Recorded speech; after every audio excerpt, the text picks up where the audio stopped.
Susah nahan nafsu makan, yang pertama itu karena stres ya, tinggi kan ya, dengan keadaan seperti ini, dengan pandemi seperti ini kan orang banyak yang stres itu kan menghasilkan hormon kortisol tuh dia jadinya itu dia bikin hormon lapar, yaitu si ghrelin tuh jadi meningkat, jadi orang tuh jadi pengen makan terus. Yang kedua itu juga karena bosen aja, karena banyak yang nganggur gitu, terus jadi pengen makan, kadang dia bukan lapar tapi dia pengen makan aja.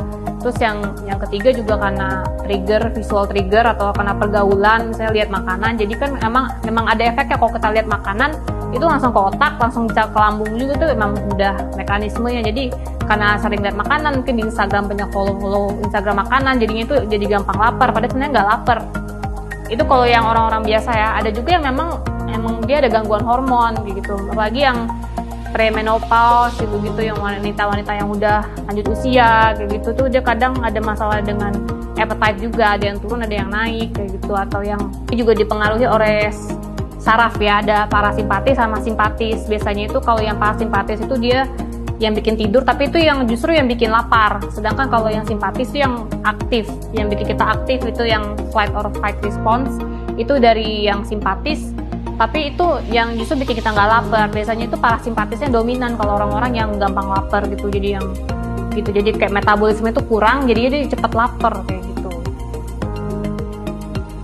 Artinya orang tertentu memang diperlukan untuk menggunakannya gitu. Kalau misalnya emang udah diet biasa dia nggak bisa, kenapa tidak dibantu dengan suplemen gitu? Dibanding dia misalnya overweight gitu, overweight itu lebih banyak komplikasinya dibandingkan dia menggunakan suplemen. Yang penting suplemennya itu aman. Kalau udah terbukti dia emang udah lulus FDA atau BPOM kalau di sini ya itu aman, kenapa tidak gitu. Membantu kita mencapai goals gitu, dibanding tidak tercapai dan jadi penyakit lain-lainnya yang jadi dengan obesitas, contohnya kayak penyakit jantung, penyakit bisa stroke juga, penyakit pembuluh darah terutama. Sebenarnya kalau untuk masalah ketergantungan tuh tidak menyebabkan ketergantungan, tapi yang namanya badan tuh tetap butuh maintenance. Kalau kita mau badannya memang segitu terus gitu, kita harus jaga makannya gitu. Banyak orang yang habis udah mencapai berat badan ideal, dia stop memakai suplemen diet tersebut, dia benar-benar balik ke pola hidup awal, jadi balik lagi ke berat badan yang dia tidak sukai gitu. Jadi tetap harus di-maintain gitu, sampai dia benar-benar badannya udah terbiasa dengan pola diet seperti itu. Dia tuh kan sebenarnya artinya bukannya dari kalori ya, artinya dia tuh pola makan. Jadi dia udah terbiasa dengan pola makan seperti itu, habitnya seperti itu, badannya udah adjusted. Ya jadi Harlin ini dia fungsinya adalah untuk meningkatkan metabolisme dan menahan nafsu makan ya. Jadi kan yang tadi ada sebagai meal replacement, ada yang mempertahankan imunitas tubuh, ada yang untuk detox. Nah sedangkan Harlin ini dia lebih ke untuk menahan nafsu makan dan juga meningkatkan metabolisme tubuh. Karena nih banyak sekali ya, udah untuk appetite suppressannya udah ada, untuk mencegah pembentukan fatty acidnya udah ada si HCA kan dua-duanya, terus udah ada si EGCG sama si kafein sama kapsikum untuk meningkatkan metabolisme udah ada 3 kan, terus untuk mencegah si penyerapan karbohidrat juga udah ada, jadi ini udah cukup. Jadi salah satu kandungan dari Harlin ini adalah HCA atau hydroxycitric acid. Dia sangat bagus untuk diet karena pertama dia bantu untuk mencegah pembentukan fatty acid. Jadi asam lemak tuh jadi berkurang kalau kita makan, tapi dia untuk pembentukan dalam darah itu berkurang.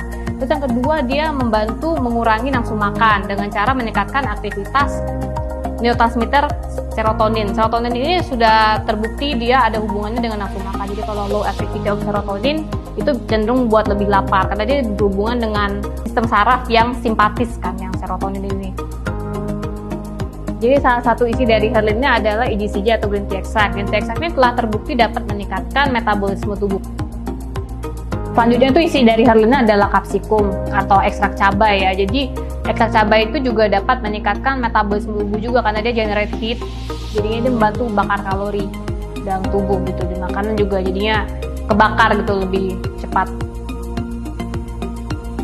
Olina cupana itu dalam Harlin ini dia fungsinya sebagai kafein ya. Kafein itu dia sangat bagus untuk proses pembakaran dalam tubuh ya. Jadi meningkatkan metabolisme juga. Kita butuh kafein. Ini juga tidak terlalu tinggi sih kadarnya. Beda sama kopi. Kalau kopi mungkin kalian sensitif sama kopi nih, biasanya nggak terlalu tinggi kadarnya.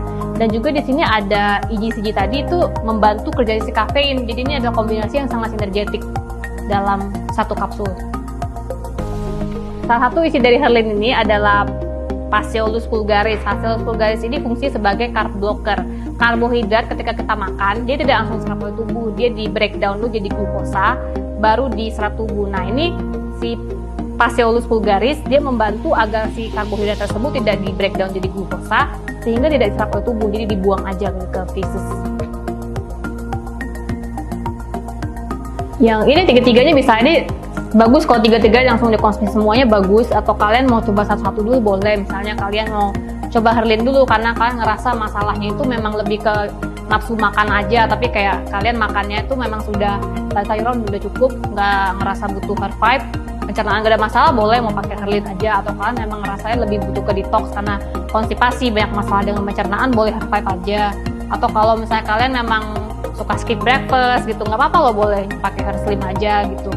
Dan kalau misalnya emang mau weight loss program yang bener-bener nurunin berat badan, mau yang secara holistik, ya boleh tiga-tiganya dicoba gitu, dipakai program semuanya gitu. Karena ini saling membantu kan, ini kan fungsi beda-beda. Ini lebih buat ke detox ya, lebih ke buat restart the digestive system, ini lebih ke food replacement untuk menjaga imunitas tubuh. Kalau ini kan lebih ke suppress appetite gitu, biar nggak lapar-lapar terus juga, biar metabolismenya itu meningkat juga gitu.